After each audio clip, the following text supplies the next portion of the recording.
So, I want to tell you something based on that. When you finally go through the cross in the point of time that you need to go through the cross, you will resurrect stronger. You see, in order for you to resurrect, you have to die. And therefore, how would you be able to die without the cross? Just like with Jesus' case. Jesus had to go through that cross. He had to bleed. He had to go through a sacrifice for him to die, but for him to be resurrected. You can't be resurrected if you're dead. How am I going to resurrect you? I mean physically. You can't be resurrected if you're not dead. Alright? So let me tell you what will happen. When you go through that cross, you will become more confident. You will become more about the Spirit. You will be humble. You will be patient. You will be understanding. You will be kind. You will be loving. You will be loyal. You will be faithful. You will be goodness. You will be mercy. You will be blessing. You will be honor. You will be serving. You will be building. You will be anointed. You will be strengthened. That is why you need to go through the cross. Amen. Because you need that resurrection. Yes. Amen. So all because that cross was sent by God according to his plan to resurrect you and I today. And that is also the meaning of resurrection. But not just resurrection, the dying from on the Friday and the coming back on the Sunday. Alright? So I want to tell you, if you have a cross, say, thank you, Jesus. Thank you, Lord. Go through your cross so that you can be resurrected today. Yeah. Thank you, Jesus. Because you know something? Jesus didn't leave the cross forever. He didn't leave that, after Jesus died, they would have had to take down the cross. So the cross is not forever. The cross is just for a season. It's just for a piece of time. So when you see it hard, and you say, Lord, how much more days? How much more days? Look at yourself. Gauge yourself. Did you learn anything in the process of that cross? Amen. If you did learn something in the process of that cross, and you're still learning, or you think that it should be done, I want to tell you something. Hold on. It's going to come. That death is going to come. And we're not preaching death as in you're dying people, but it is going to die, and a new man will also be reborn in the process. Okay.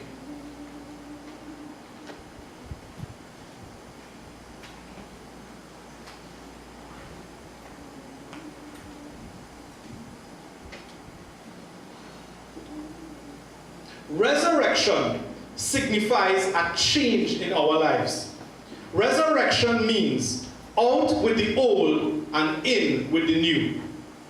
Not just a changer, but a death of the old ways and a start of the new. So come on. All right, yes.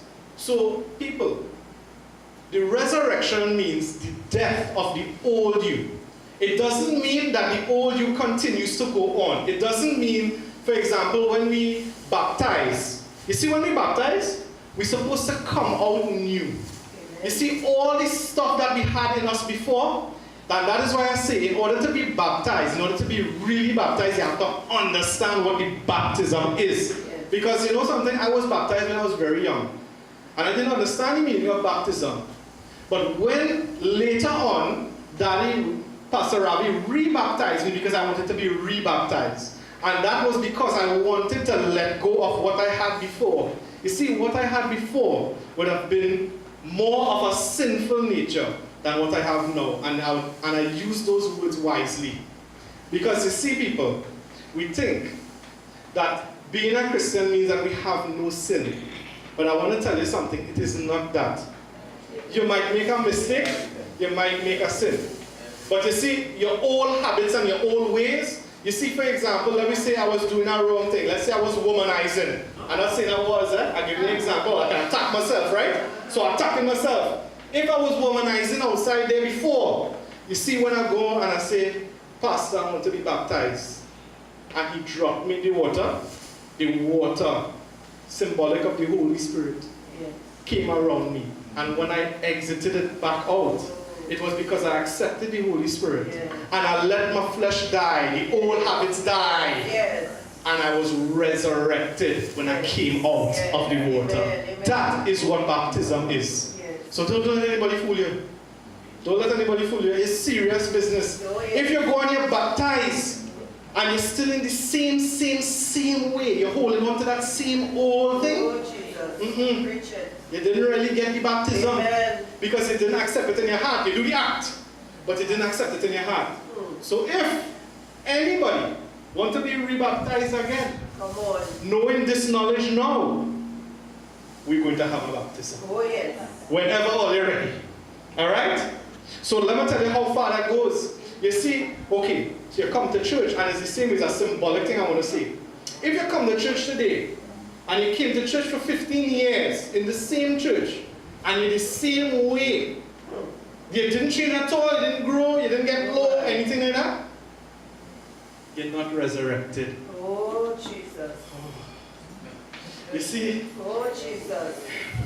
Oh, You see? Oh gosh. You see, if you're really resurrected, you can't stick in the same place. Amen. You might reach a plateau sometimes. You know it's a plateau, right? You're going up a hill. You reach a short, you reach a little flat piece of land, right? But you can't stay there. Oh. That would be the drop of your resurrection. Yes. Your resurrection makes you continue to grow, continue Yes. to grow, continue Yes. to grow. So you know what will happen? You might have that hill you're going up. You might reach a plateau, but you will not stay at the plateau. Amen. You will go up again at some point in time. That is how you will know if that 15 years is spent as being a Christian.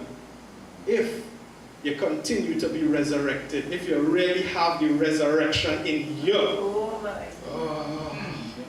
Come Oh on. gosh, Brother Adam. Brother Adam, I don't know if you're feeling it now. But I kind of feeling it today. You can't have the same attitude. You can't have the same ways. If you know you have a little something wrong, that is your time to be fixing it. Yes. That is your time. So today is a reminder that we are supposed to be resurrected. Yes. Today is that day. Because I can't preach it every Sunday. Right? So you're getting it today. Alright. So I talk about the baptism, the symbolic representation.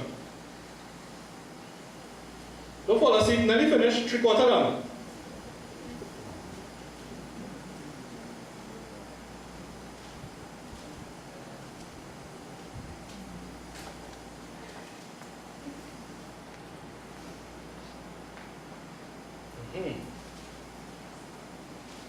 You see, I want to tell you something else, and this is on the side note here.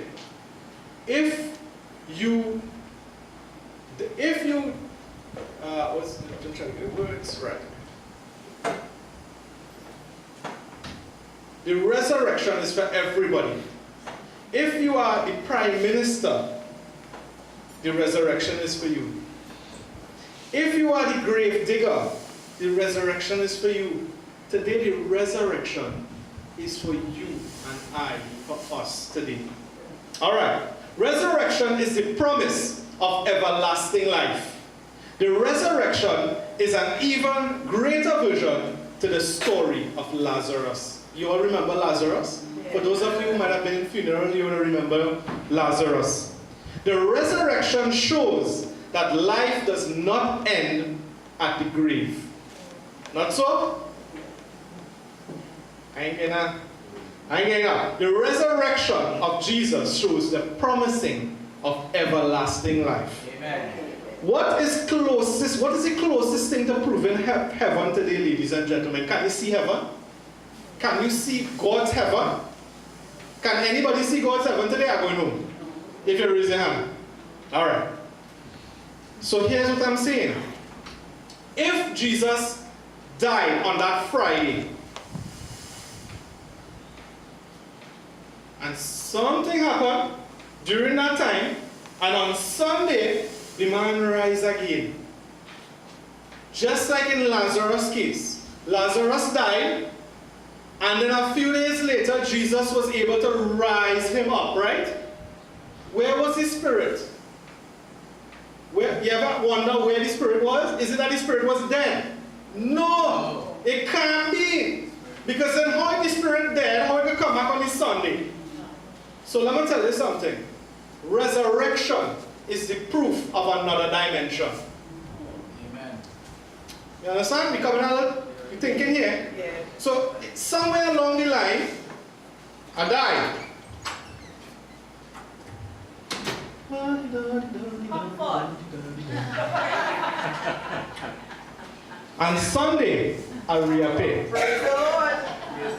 But all they see, man, I'm dead. So they think I'm in the ground dead.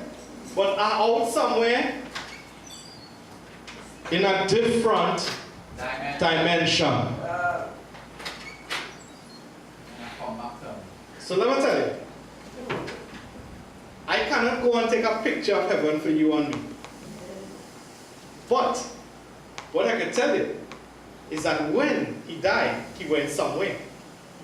And therefore, there is another dimension. Yes. And there was proof of the prophecy that said that he would die and he would resurrect. How much more food all you need to think and believe it have a heaven and it have a hell? How much more? God giving you the most he can give you. I want to tell you something. I spoke about dimensions. And Pastor Pepe spoke about dimensions. And I don't think it's too complicated. But I know they can understand this. But I want all to understand this, right? I want all to understand this. We have 3 dimensions. Our eyes see 3 dimensions. Well, technically 2. We brain interpret it as 3. So we see. Was that a good example, boy?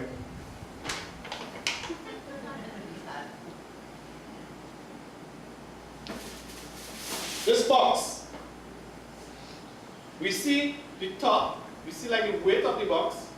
No, it's the height of the box, the depth of the box, and the width of the box, right? So we see in these 3. Now come back to the point of gravity. We can see gravity. The eyes cannot see gravity. No. But you can feel gravity. Yeah, that's right. You see, when we come here and we worship in God, you can feel the presence of Oh, God. Jesus. You're not seeing the air change color. No. Sometimes I know they say that the Holy Spirit will show in a cloud of smoke. Yeah. And that would be a manifestation of a higher dimension Yeah. trying to make its way into our lower 3 dimensions. Yes. Yes. So I come back to the point. If you could believe in gravity, if you know that the fact is as it is, that the prophecy was a fact, that he died, he rose, and you see me go outside there and I'm still talking and I'm dead, and I come back in, oh God, ladies and gentlemen, how much more you need to know about heaven and hell. Amen. That is all we are able to see at this point in time. And that is why, ladies and gentlemen, when we die, we will get the opportunity to see the other dimensions. Amen. So in death, there is still resurrection. Hallelujah. In death, you will get to see much more than the beautiful hats today. And I know the hats make me feel so good today. Imagine when we can see the 4th dimension. Imagine when we can actually see gravity in a physical form. That is how deep and how far God's dimensions are. Dimensions. Because heaven is only 1 dimension. The same with gravity is only like 1 dimension. Technically speaking. Alright, so you get something this morning, dimensions. Alright, they'll give feedback. Sorry. Alright, so we're moving on, I think, hopefully very quickly here. So resurrection, as I say, is the promise of everlasting life. It is also a proof that something happened in a dimension and it came out and it was real and it was true. If he could promise that, well then we have nothing to worry about. We worry about things we're not supposed to worry about. Next, and hopefully last point. Resurrection is the power of God to change the rules according to his might and power. You see, our rules are somebody dies, they're dead. They're physically dead. But I want to tell you something. God has promised to raise even the physical body at some point in time. And if he lasts on his promises before. If he did, according to him, he promised something and it came to pass, then what is to say then that when he promised it the next round, it wouldn't come to pass? God's promise is not our promises. You see, we will promise to people, you know what?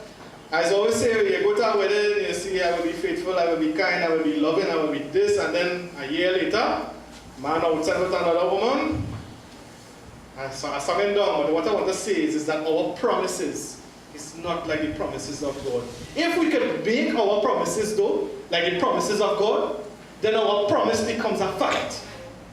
And I want to tell you, it is an induction here. It is going to be a fact whenever God comes. Now, I don't say in a few years, I don't know. But we have to be prepared. We have to be prepared for that day. Yeah. All right? So the point I was making is that God can change the rules. So God say, well, here now we know that if you die, you're dead and you're in the ground there. But God changed the rules. God say, here what? You know what? I'm going to change the rules. I'm going to say when you die, you go somewhere and you go to heaven. He changed the rules and make it that way. You know why? God is God. Your rule can't really change. God is God. Yes. Your rule might change a little bit about your life, but God is God. At the end of the day, if he promised something, he cannot go back on what he promised. His promise is more higher and stronger and greater and binding than any of our promises. Amen. So we could believe on it as fact. Alright? And he also changed the logical rules. You see, a father, a good father, will never send his son to die according to our rules. Yeah? Or you might say, oh, I say that God